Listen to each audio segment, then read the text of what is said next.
This is chapter 10, part 3. Last time we were talking about some cocaine statistics. Let's continue on with that. Again, I'm going to try to lead to the big picture because there's some specific stats here. I'm not so concerned about that. But big picture I do want you to see and understand. So we were talking about the statistics are very good for teenagers. And so looking at the newest data, 2023, the past year use of crack cocaine. Before we were talking about powder, so now we're switching over to crack, which again historically has tended to be used by poor people because it's less expensive. The crack cocaine is less expensive than powder, traditionally speaking. So the good news is that in 2023 the use of crack was near historic lows. So it's very low compared to recent decades. That's the good news.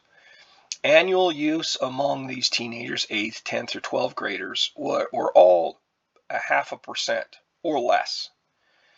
And so that is really good. That's like we're talking about, remember when we were talking about all kinds of cocaine back in the 80s, we're talking like 12, 13% of these kids were using at that time, more than 1 in 10.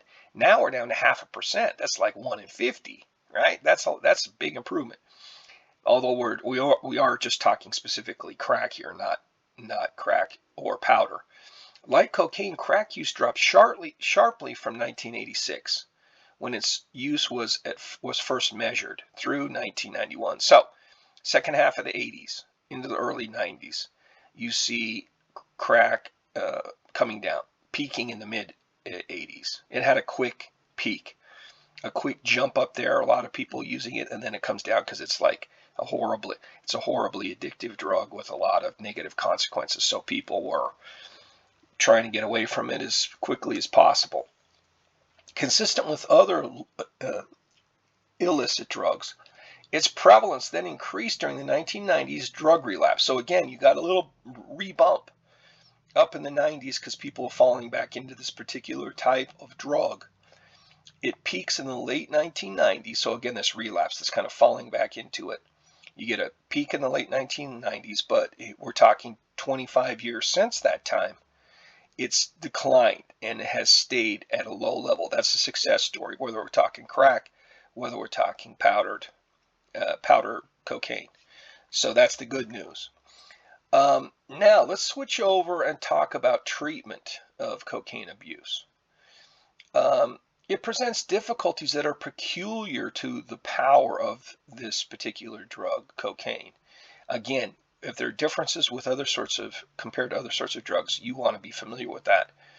Substance abuse professionals view the process of coming off cocaine as one of the most painful and depressing, unpleasant of experiences. Some abusers feel like they're having a heart attack. They will do almost anything to keep from crashing because that crashing is so unpleasant, so horrible, so painful, that they'll, even though they want to get off this drug, they'll go take it again so they can eliminate those negative feelings. Oh, before we start talking about treatment, I should go over, I've got a couple of graphs. I always like visuals to sort of drive home some of these patterns of drug use. So these graphs are fairly recent. The data is always behind what we want it to be. But you can see here 3 lines. This is for Americans, at least 12, so teenagers and grown-ups. You can see the blue line for cocaine there. This chapter we're focused on cocaine.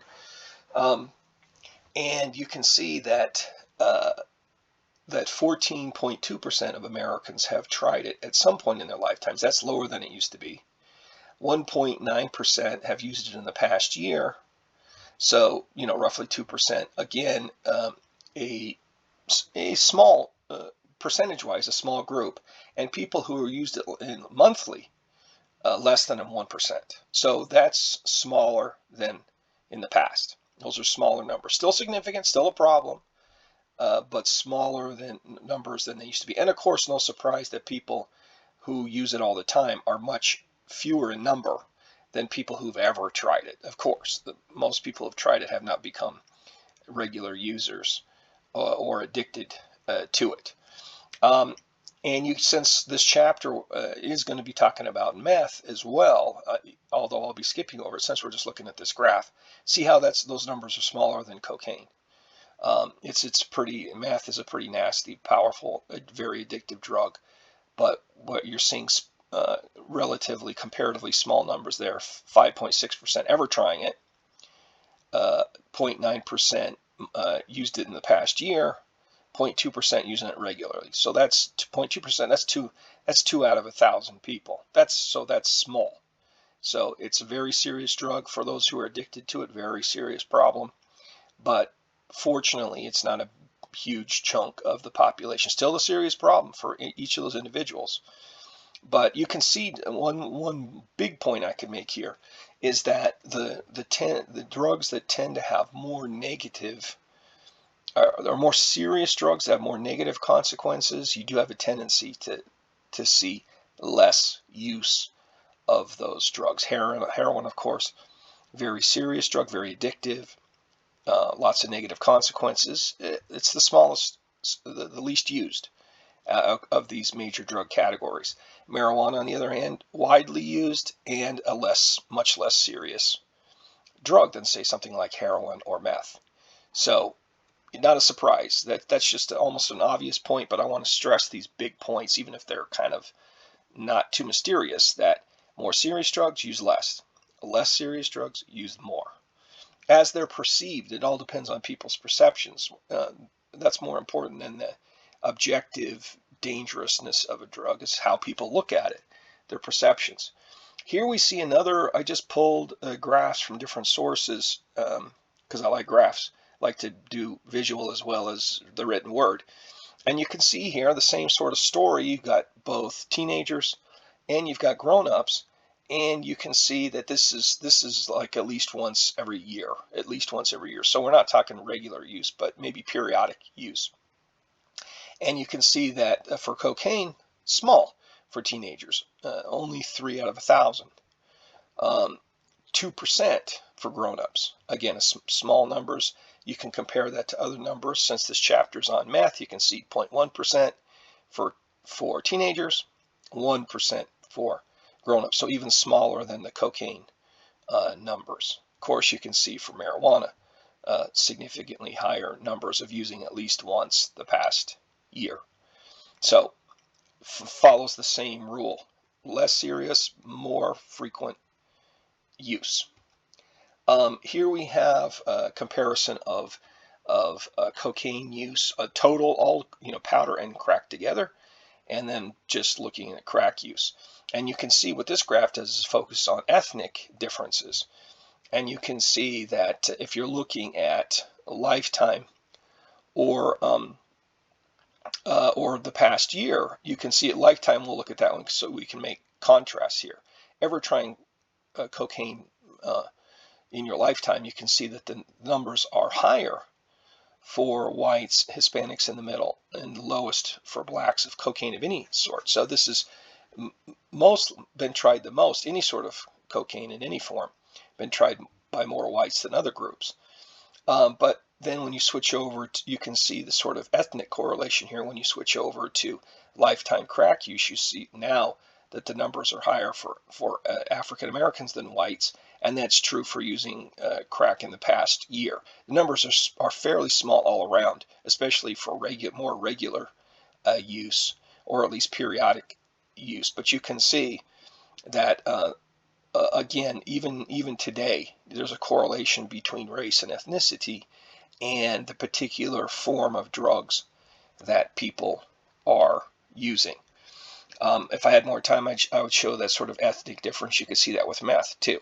But let's move on. Okay, now we talked in earlier chapters about the overdose problem and how that has really exploded in the past decade plus. But I wanted to stress again that the real story there in recent years we know is fentanyl. But you can see that cocaine, which is this light blue line here, that it in the past decade has also gone up dramatically in the number of people who have overdosed on cocaine. Even though we've talked about how cocaine use is down overall, the overdose numbers are up. Now, how do we explain that? How do you explain fewer people using regularly or in an addictive way, and yet more overdoses? Well, the story there is probably mostly that cocaine is getting mixed with fentanyl or fentanyl analogs, other sorts of highly dangerous drugs. And it's not just just only cocaine, but a mixture. And we know the fentanyl is the real dangerous one here, and other substances related to fentanyl.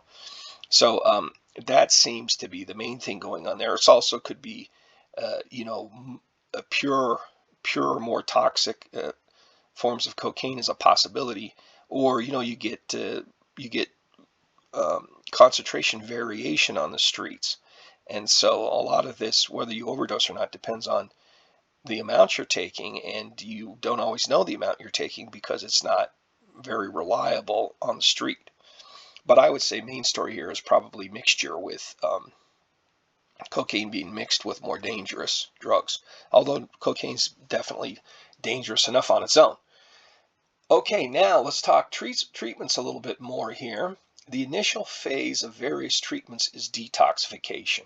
So there we're talking about getting you off the drug, at least temporarily, to clean out your system, to get rid of that drug out of your system, and total abstinence where you're not touching that drug at all. The cocaine abuser aims to achieve total withdrawal with the least possibility of physical injury and minimal psychological discomfort. So we're trying to manage and minimize the negatives that come with giving up the drug, including physical injury, and but also the psychological discomfort that we've stressed, and physical discomfort that comes from withdrawal. During the first 24 to 48 hours, the chances are high that there will be profound depression, severe headaches, irritability, and disturbances in sleep. So the person is not going to feel good when they're beginning their abstinence the first couple of days. In severe cases involving a pattern of compulsive use or a real hard addiction, the cocaine abuser needs to be admitted to inpatient treatment in a hospital facility. They need hospital care, hospital monitoring, because their symptoms are so severe. The most intensive interventions, medical supervision with psychological counseling, can be made in this kind of environment. And by this environment, we mean a hospital facility, an institutionalized type of setting. Inpatient setting. The early stages of withdrawal are clearly the most difficult, and the recovering abuser can benefit from around-the-clock attention that only a hospital staff can give.